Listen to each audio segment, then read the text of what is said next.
Uma coisa que eu achei muito interessante. Vocês podem botar em Jonas, rapidinho.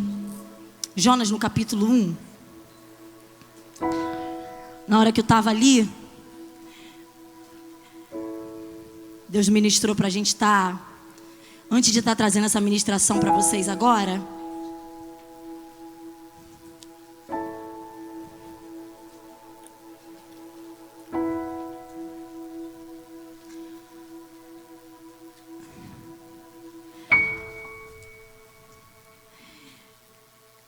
Isso daqui pode acontecer com muita gente. Muita gente isso aqui. Esses dias eu trouxe essa mensagem lá na igreja. E essa mensagem, essa passagem de Jonas marcou muito meu coração mesmo. O ministério de dança, ele tem na faixa... Quantos anos tem a igreja, mãe? 18 anos. 18 anos que a gente... tem também, porque o Ministério de Dança Louvando a Terra também cresceu junto com a Igreja Louvando a Terra.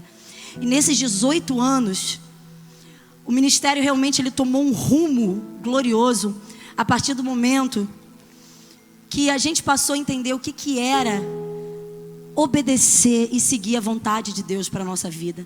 Principalmente a minha vida como liderança, eu conto isso em muitas igrejas que eu vou, conto principalmente meu testemunho aliançado, que a partir do momento que eu decidi viver a vontade de Deus, deixando de lado as precipitações, deixando de lado as minhas escolhas para viver a vontade de Deus, as escolhas de Deus, viver os sonhos de Deus para a minha vida, parece que as coisas começaram a tomar um outro rumo na minha vida. Parece que o ministério, aquilo que o Senhor tinha para a minha vida, realmente o meu chamado, os propósitos dele, eles começaram a se estabelecer na minha vida a partir do momento que eu entendi o que era viver uma vida de obediência e submissão à vontade de Deus para a minha vida. Tudo mudou, tudo mudou. A salvação, a gente precisa entender que ela não é por pacote. Eu sempre fui não, né? Mas... praticamente quando minha mãe ela estava ali nos caminhos do Senhor, minha mãe e meu pai, eles se converteram, eu tinha na faixa de uns 3 aninhos, né, mãe? Mais ou menos. Então eu cresci ali ouvindo a palavra de Deus, recebendo dos meus pais, mas eu precisava tomar um posicionamento na minha vida individual e entregar minha vida ao Senhor, não porque minha mãe é pastora, mas porque eu entendi aquilo que o Senhor tinha para minha vida. Até que um dia eu precisei tomar essa decisão na minha vida. E Deus, ele tem as formas de tratar cada um de nós. Deus, ele tem formas diferentes de moldar o caráter de cada um de nós.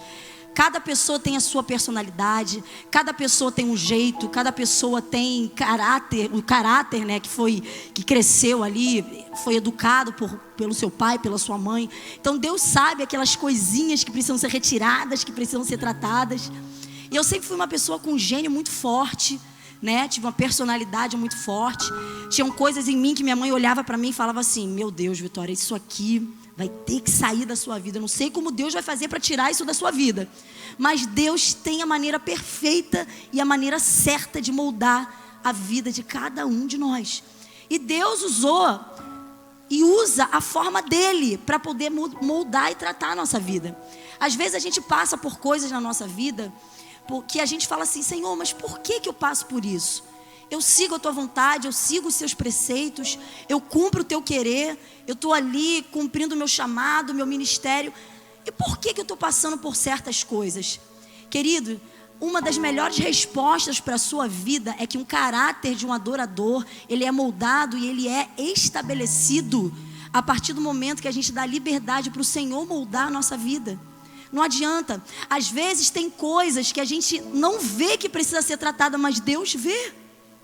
Deus vê, Deus sonda a mente, Deus sonda o nosso coração e Ele sabe exatamente coisas que precisam ser tratadas na nossa vida. Quando a palavra de Deus fala que existe uma porta estreita e são poucos que vão passar por ela, a gente imagina uma porta, né? Porta estreita, a gente imagina uma porta e a gente passando por ela, não. Mas o formato da porta estreita se chama Jesus Cristo. Então, passar pela porta estreita é nós sermos moldados com o caráter de Cristo. Isso é a porta estreita.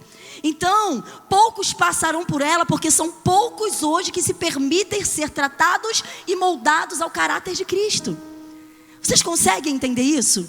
Então, Deus sabe a forma certa de tratar. Deus sabe a forma certa de moldar. Eu quero que você escolha uma pessoa e você vai olhar para ela de coração. Você vai olhar nos olhos dela e você vai falar assim: entenda os caminhos de Deus. Ele sabe a forma certa de te moldar para que você passe por essa porta. Você está entendendo o mistério? Queridos, e Deus, Ele está moldando até hoje a minha vida, tem moldado até hoje a minha vida. E eu passei a entender que existiram coisas que eu passei na minha vida, que teve muita gente, existem pessoas até hoje que falam para mim: poxa, Vitória, você passou por coisas na sua vida tão difíceis, por coisas na sua vida, poxa, tão ruins. E às vezes as pessoas perguntavam: Vitória, tem necessidade de você estar passando por essas coisas? E até mesmo chegou um tempo que eu me questionava: Deus, será que existe necessidade de eu estar passando por determinadas coisas? E queridos, quando eu chegava em determinadas igrejas para ministrar, quando eu via a quantidade de vidas e a quantidade de almas que eram marcadas, impactadas, renovadas, salvas, eu só sabia chorar, olhar para aquilo e falar assim: Deus, eu não troco isso aqui por nada nessa vida. A gente cria planos, a gente cria projetos, a gente cria idealizações, a gente se apega a tantas coisas desse mundo, que às vezes a gente passa por coisas nessa terra, que a gente às vezes até pensa em trocar as coisas que Deus estabeleceu para a nossa vida por causa das coisas dessa terra. Eu fico vendo pessoas que às vezes casam, às vezes pessoas que têm seus filhos, às vezes pessoas que arrumam um emprego ou algo parecido e começam a minimizar o chamado delas nos seus ministérios por causa daquilo que elas começaram a criar, os laços que elas começaram a criar aqui na terra. Hoje eu sou uma pessoa que eu não tenho filho, Deus não me permitiu ter. Hoje eu sou uma pessoa que eu não estou casada, Deus não me permitiu estar. Estou apenas com o meu ministério. Eu fico pensando assim: Senhor, será que se eu tivesse casada, será que se eu tivesse com um filho hoje, será que hoje meu ministério estaria onde ele está hoje? Eu não sei. Aí eu paro hoje e penso assim: meu Deus, Deus tem a forma certa de estabelecer e tratar a vida de cada um. E eu paro e analiso, e hoje eu vejo a minha vida hoje, aonde eu estou aqui em cima nesse altar ministrando para vocês. E uma coisa eu posso dizer para vocês de todo o meu coração: não existe nada melhor do que você entender que você está no centro da vontade de Deus. Por mais que às vezes, aparentemente, as coisas que você idealizou, as coisas que você sonhou, as coisas que você estabeleceu não andaram como você imaginava. E é muito triste, às vezes, você vê pessoas que às vezes você conheceu um tempo atrás, que era tão entregue, era tão intensa para o seu ministério, era tão envolvido, e hoje essa pessoa está assim, ó, tão distante. Por causa de quê? Por causa de coisas que ela começou a se envolver nesse mundo. Aí sabe o que acontece? Começam a vir situações que Deus começa a tirar da tua vida. Mas não é porque Deus é mau, é porque Ele não quer te perder. É porque Ele sabe como te tratar. É porque Deus, Ele não divide a glória dEle com ninguém.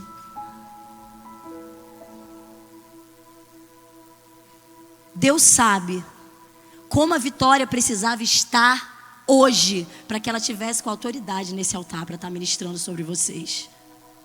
Deus sabe como hoje você precisa estar para que você tenha autoridade para estar ministrando sobre vidas. Nesse lugar não tem pessoas que foram chamadas para ficar enchendo banco de igreja. Nesse lugar tem um exército que foi levantado aqui para impactar a geração. Então, quem está falando com vocês agora aqui nesse momento é uma pessoa que teve que passar por processos na vida, que Deus precisou tirar da vida dela muita coisa, com lágrimas, aparentemente com muito sofrimento, para que hoje ela estivesse aqui. Para muita gente aqui, vocês não vão precisar passar por isso. Sabe por quê? Porque vocês estão sendo avisados. Porque já tem uma pessoa aqui para avisar e para dizer para você assim, ó: ei, não troque o que Deus te deu por nada nesse mundo. Não troque o teu chamado. Não troque a unção que Deus derramou por nada nesse mundo. Não troque aquilo que Deus estabeleceu sobre a sua vida por nada nesse mundo. Se a chama está esfriando, se tem alguma coisa acontecendo, querido, é tempo de você renovar. É tempo de você aquecer, atiçar fogo. Deus ministrou que é tempo de atiçar fogo. É por isso que daqui a pouco, depois dessa dança, nós vamos estar dançando a dança do candelabro. Sabe por quê? Porque Deus poderia vir com fogo sobrenatural lá no candelabro e fazer, sabe o quê? O tabernáculo era um tabernáculo que estava ali todo estabelecido por Deus. Era um tabernáculo profético. O fogo poderia ser um fogo profético que estava ali no candelabro. Deus poderia mandar um fogo, né, João, do céu. E o fogo poderia ficar ali aquecendo todos os dias. Assim como Deus fez com Elias. Assim como Deus fazia no deserto.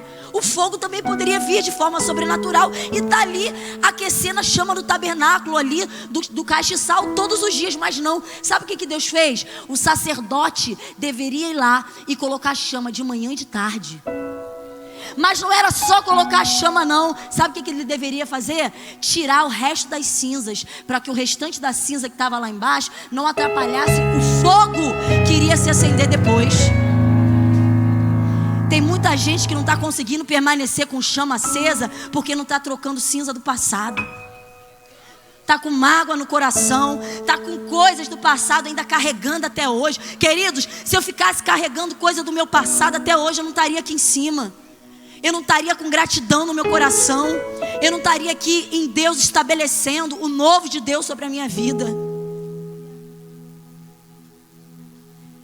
E o óleo que precisava estar ali para aquecer aquela chama tinha que ser o óleo de oliveira puro. Não tinha que ter mistura. O problema não está no óleo. O problema não está no pavio. O problema, querido, sabe às vezes onde está? Sabe às vezes onde está? É em você ir lá, sair da sua zona de conforto e limpar e acender aquela chama de novo, que é coisa que muita gente não quer. Não, Deus, vem com teu fogo, vem com teu fogo. Todo mundo pedindo fogo, enquanto Deus está falando, vai você e acende. Porque o fogo já foi derramado, o meu espírito já está dentro de você. Agora é você que aquece, agora é você que atiça, agora é você que me adora, agora é você que se rende. E eu apenas venho e estabeleço a minha glória sobre a tua vida, sobre o teu ministério, sobre a tua casa. Você está entendendo? E às vezes a gente fica, Deus, o que acontece para o meu ministério avançar, para o meu ministério crescer, para coisas novas serem derramadas? É a gente sair dessa zona de conforto e a gente começar a gente mesmo a provocar. Provocar, tá entendendo? A gente provocar. Venha o teu reino. Faça a tua vontade aqui na terra como é feita no céu. Venha, venha. É a gente começar a clamar. Queridos, eu fico imaginando lá em Pentecostes, todos eles reunidos lá. Ficar em Jerusalém, até que do alto vocês vão ser revestidos de poder. Eu duvido que eles estavam assim, aí, vamos ficar em Jerusalém aqui. Ele vai mandar o Espírito, hein? Dorme um pouquinho, dorme você ali. Vamos dormir um pouquinho esperando o Espírito. Arrepiou aí? Também não senti aqui não. Mas vamos aguardar, hein? Vai vir. Tudo bem? Fez chicletinho? Alguém imagina isso? Fico imaginando eles assim, o Espírito virá. O Espírito virá. Vamos orar, como Jesus nos ensinou. Orai, vigiai. Estou imaginando eles lá o tempo todo orando, clamando, unidos, unânimes, em comunhão. Queridos, quanto mais eles clamavam. E outra coisa, poderia estar cada um no seu quartinho, na sua casa. Não. Deus derramou quando estava todo mundo unido e unânime. Quando estava todo mundo juntinho. Poderia derramar para 5.000, para 3.000, para 400. Mas sabe quantos tinham? 120, na faixa de 120 reunidos. Não eram muitos não, queridos.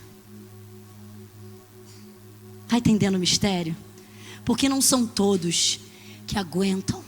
Não são todos que querem. Tem muita gente que só quer viver o dadá. Mas são poucos que querem falar assim: Senhor, eu quero que o Senhor derrame na proporção daquilo que eu me entrego.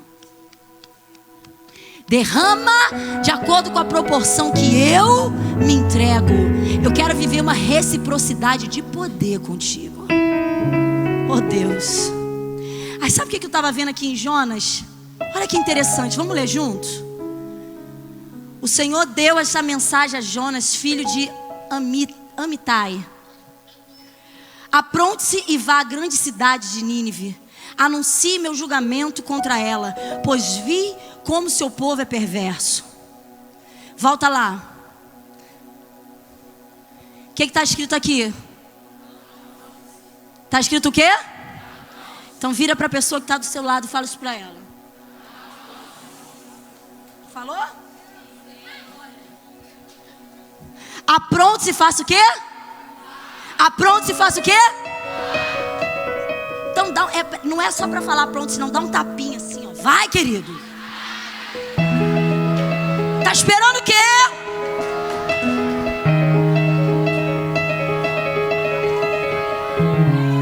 Agora pode passar, olha esse mistério. Jonas se aprontou, mas foi na direção o quê? Contrária. Se aprontar, muita gente se apronta. Mas o mistério é que muita gente faz isso aqui, ó. Vai na direção contrária. Você está entendendo? Sabe por quê, querido? Se aprontar é bom. Se aprontar é bom. Você está nos cultos. Você está em comunhão. Você tem seus amigos na igreja. Você tem um ministério. Você está entendendo? Você tem um ministério. Dizer que você ser crente hoje é ruim, da forma que muita gente está anunciando, acho que não é ruim, né, João? Né? É facinho, João? João, é super fácil. Tem que renunciar. É maneiro. Você pode estar na igreja, mas pela graça, como muita gente está falando, né? Não é, Bernice? Pode estar ali. Então, hoje, bota para vibrar aqui, João. Que eu pensei que eu tinha botado, mas não botei. Estou entendendo mais nada do que está acontecendo. Então, gente, ser crente aparentemente é bom. Então você está ali na igreja, você está com seu ministério, você está com seus amigos, você ir no ensaio. Você está ali em comunhão, está ali em adoração. Um cultinho rápido, vamos lá. Pá, você está na célula, né? Vamos lá, é bom. Agora o mistério é você ir na direção que Deus mandar. O mistério é você seguir a vontade de Deus. É seguir os preceitos de Deus. Apronte-se. Está preparado? Sim, Deus. Agora vai na direção, isto é, cumpre a minha vontade. Renuncia. Abra mão. Busque. Se entrega. Se humilha. Faça aquilo que eu estou mandando você fazer. Esse que é o difícil para muita gente. Porque é esse que dói, querido. Esse que é o difícil. É esse que a carne sente. Você está entendendo o mistério? Aí sabe o que Jonas fez? Ele tentou fugir do Senhor. Em vez de ir para Nínive, ele foi para onde? Ele foi para Tarsis. Mas quando ele foi para Tarsis, o que começou a acontecer no barco que ele foi? Começou aquela tempestade. Aquela loucura, porque é uma história que muita gente conhece, né? Começou aquela tempestade e Jonas foi o quê? O que Jonas estava fazendo no meio da tempestade? Estava o quê? E Jonas estava dormindo. Queridos, quem mandou a tempestade? O próprio Deus mandou a tempestade. E o que Jonas estava fazendo durante a tempestade? Posso falar uma coisa para você? Tu às vezes foge da direção que Deus manda. Deus manda uma tempestade. Tu tá vivendo aquela loucura, mas tu mesmo assim tá dormindo. Deus manda a tempestade, querida, é justamente para você despertar, para você entender o que está acontecendo. Peraí, eu estou vivendo uma tempestade, peraí, tem alguma coisa errada. O Senhor está querendo falar comigo, mas não, tu está lá. Teu pai está sentindo, tua mãe está sentindo, teu avô está sentindo, teus líderes estão sentindo, teu pastor está sentindo, mas tu está lá, ó, mortinho. Meu Deus, volta para a direção, para onde você está indo, para onde você está indo. Ei, todo mundo em volta. Porque o que começou a acontecer? Todo mundo que estava no barco começou a sentir a tempestade. Mas Jonas o quê? Mas Jonas dormindo. Isto é, todo mundo sentindo a tempestade, mas quem deveria sentir não estava sentindo. Está entendendo o mistério? Porém, queridos, tinha muita gente que poderia ir lá para acordar Jonas. Mas sabe quem foi acordar Jonas? O próprio capitão do barco. Olha que mistério. Quer saber? O comandante, o capitão, falou, não é possível com uma tempestade dessa. Eu mesmo vou lá e vou acordar esse homem. Ele foi lá e foi acordar. Falou, não é possível que com uma tempestade dessa, como você consegue estar dormindo? Eu estou imaginando agora, queridos, no meio de uma tempestade dessa, numa loucura, o Senhor tentando falar com você, só tem um que vai conseguir te acordar, se for o próprio capitão. Você está entendendo? O próprio capitão falando contigo, o próprio comandante ali do barco. Querido, naquele momento ele desperta. Quando ele desperta, ele mesmo fala, a culpa é de quem? A culpa é minha. Que esse barco está naquele... Aí ele reconhece, opa, a culpa é minha. Quando ele reconhece que a culpa é dele, os marinheiros, todo mundo começa a falar assim, ó, não, a culpa é sua.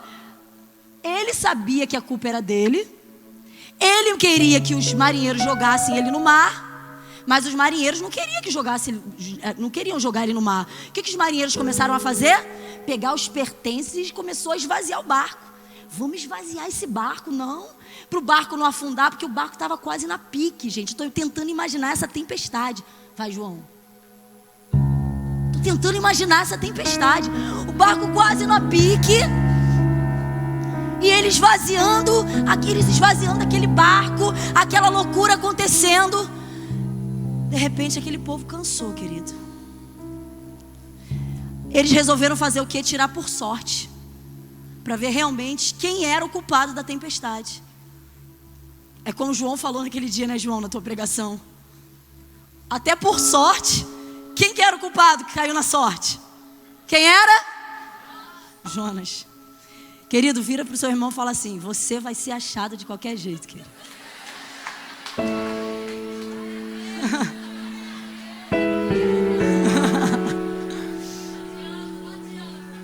Não adianta. Queridos, aí sabe o que aconteceu ali? Presta atenção numa coisa. A decisão de Jonas foi o que fez toda a diferença na vida de Jonas. A decisão de Jonas de ser lançado no mar foi o que fez a diferença no chamado de Jonas. Quando Jonas, ele vira e fala, me lancem no mar. Jonas, ele não pediu para lançar ele no mar pensando que havia um peixe e ia comer ele, e engolir ele, ia salvar ele. Jonas pediu para ser lançado no mar para ser o quê? Para ser morto. Vocês acham que Jonas falou assim, ó, me lança no mar? Eles vão me lançar no mar e vai vir um peixe e vai me engolir. Vocês acham que Jonas pensou nisso? A gente pensa nisso porque a gente já sabe o que vai vir depois da história. Que a gente já leu a história. Então quando a gente fala assim, ó, Jonas pediu para lançar ele no mar, aí é mole. Não. Jonas pediu para lançar ele no mar sem saber de peixe nenhum. Presta atenção. Jonas pediu para lançar ele no mar pensando o seguinte: se eu ficar nesse barco, eu vou morrer e todo mundo que está aqui dentro vai morrer junto comigo. Então, para todo mundo viver, quem vai ter que morrer vai ter que ser eu. Sabe o que Jonas teve que entender? Sabe o que Jonas teve que entender? Deus só quis enviar aquele peixe para salvar Jonas quando ele entendeu que ele tinha que morrer para poder salvar a vida dos marinheiros. Porque ele poderia pensar assim: quer saber? Vou ficar aqui dentro desse barco. Eles me jogando no mar, eu vou morrer. Eu ficando no barco, o barco vai a pique, eu vou morrer mesmo, então vai morrer todo mundo comigo. Ele poderia pensar: vou ficar no barco, o barco vai afundar, vai morrer todo mundo comigo. Mas não. Quer saber? Me joga no mar, eu morro e vocês vivem. Sabe qual é o mistério? Jonas teve que entender o que era morrer para dar vida para alguém. Porque no princípio, sabe por que Jonas estava fugindo? Ele estava fugindo porque ele não estava querendo pregar o evangelho para uma cidade que era inimiga de Israel. Ele estava querendo que a cidade padecesse. Ele estava querendo que a cidade não fosse digna de misericórdia. Jonas, ele teve que entender o que era morrer para gerar vida. Depois que Jonas entendeu o que era morrer para gerar vidas, aí sim, depois que ele entendeu o que era morrer para viver, aí sim Deus virou e operou esse milagre. Agora sim, Jonas, que você entendeu o que é morrer para gerar vidas, você vai ser lançado no mar e eu vou te salvar. Agora sim você vai poder cumprir a missão. Queridos, já teve diversas vezes que você tentou desistir do teu chamado, você tentou desistir do seu ministério, e Deus já enviou um peixão para te salvar. E eu posso dizer qual está sendo hoje o nome desse peixão: espada na face.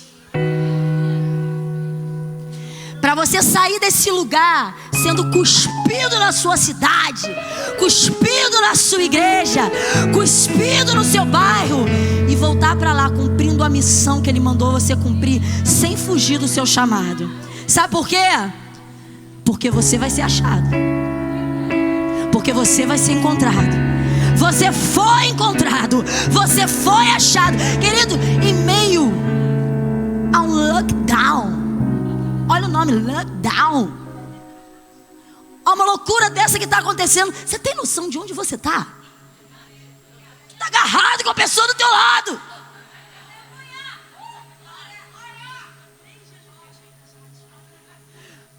Olha o que a Lala Linguiça está falando aqui. Jonas ficou quantos dias na barriga do peixe? E o espada na face tem quantos dias? Aplauda ao Senhor.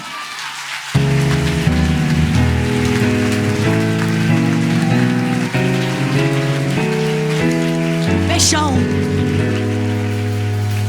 Queridos,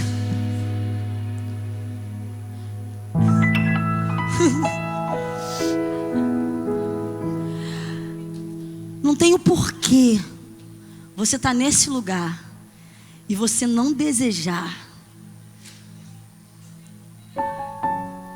vivenciar, experimentar e tomar posse de viver exatamente isso. Pai, vale a pena operar na minha vida a morte para que em outros opere a vida.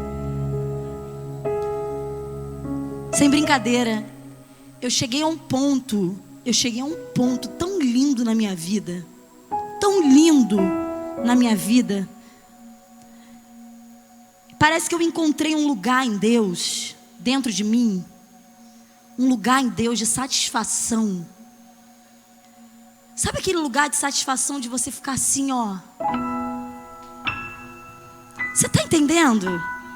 De você falar assim: meu Deus, eu não sabia que o Senhor era tão perfeito e o Senhor supria tanto as nossas necessidades. Tu pode chamar Deus de tudo na tua vida. Pode chamar Deus de carro, Deus de casa, Deus de marido, Deus de esposa. Pode chamar Deus de... vai falando todos os nomes. Tu pode chamar, porque tudo que você sonha, Ele pode ser na tua vida. Tudo Ele pode chegar, estabelecer e suprir isso dentro de você. Porque em Deus você encontra, querido, a plenitude dentro de você. Você encontra. E sabe esse exército de Gideão que a gente estava falando ontem aqui?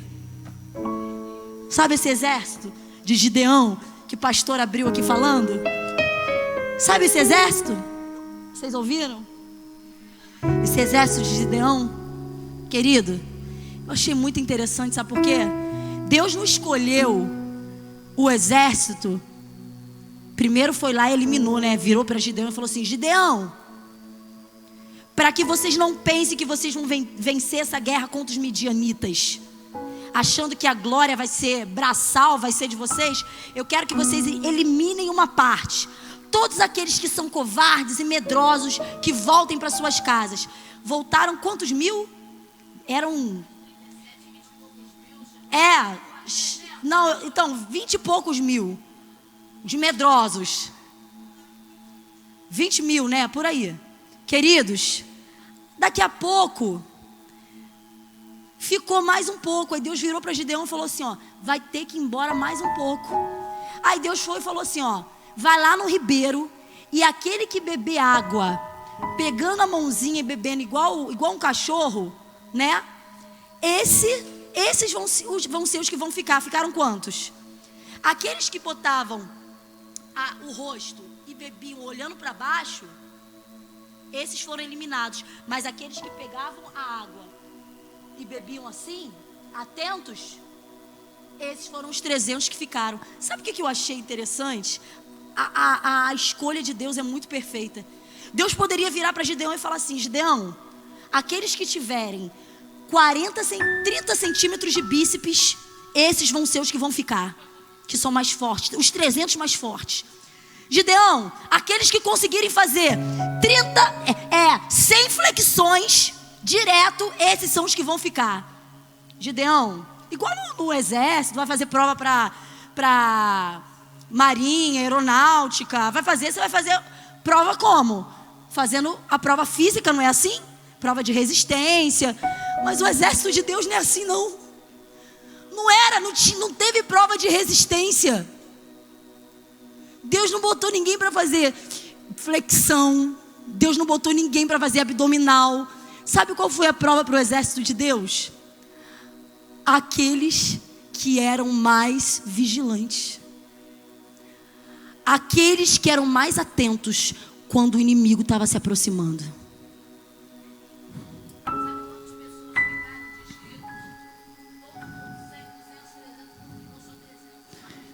Queridos, dos 300 inscritos que ficaram, vocês acreditam nisso?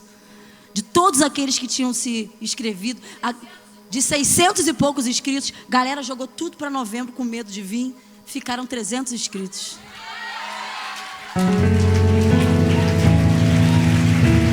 Olha que mistério. Vai todo mundo voltar assim para casa, ó.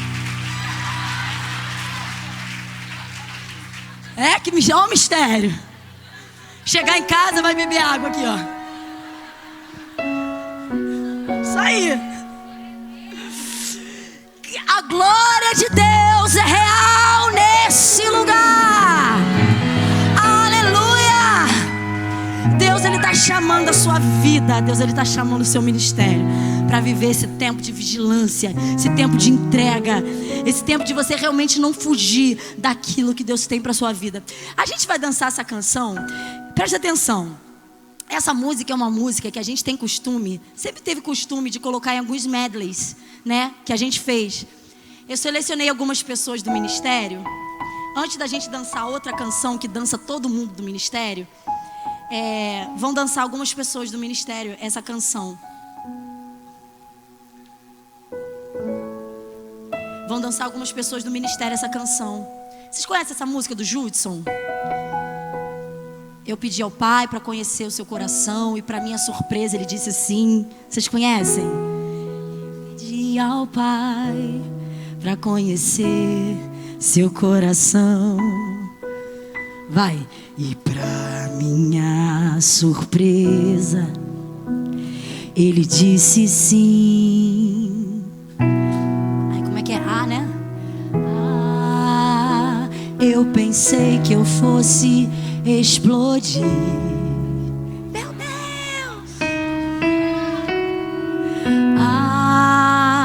eu pensei que eu não fosse aguentar, pois tanto amor assim eu nunca vi. Quem sabe canta, vai. Pois tanto amor assim eu nunca vi. Com força, vai. Seu coração gemia, seu coração gritava: eu quero perdoar, eu quero restaurar. Você está entendendo o que Deus quer fazer? Seu coração gemia, seu coração gritava: minha igreja, por favor, faça o quê? Arrebente as portas do inferno. Vamos parar por aqui. Presta atenção. Por que a gente vai dançar essa canção? Porque essa canção, ela é um marco no nosso ministério. Ela é um marco na nossa vida. Essa canção é a canção que há uns 5 anos lá atrás vocês dançaram de homenagem para mim. Foi? Foi uns 6 anos atrás. Eu contei para o Ministério de Dança que essa música marcou a minha vida, que essa música tinha algo muito forte no meu interior.